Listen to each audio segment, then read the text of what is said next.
અમદાવાદમાં MM પટેલ કોલેજના પ્યુનને લાંચ લેતા ઝડપી પડાયા છે। પ્યુન મુરલી મનોહરને રંગે હાથ ઝડપી લેવાયા।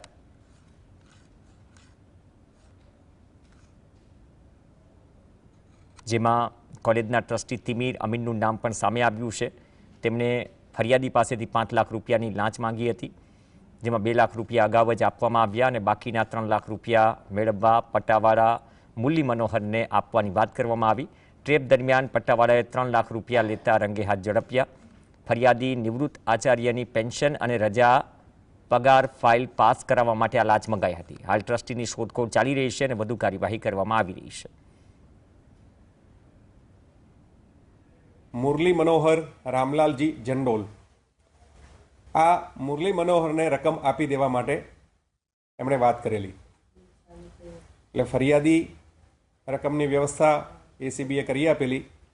એ મુજબ કોલેજના ગેટ આગળ જઈ રકમ આપી આ મુરલી મનોહરે રકમ સ્વીકારી અને એ ઉપર ગયા।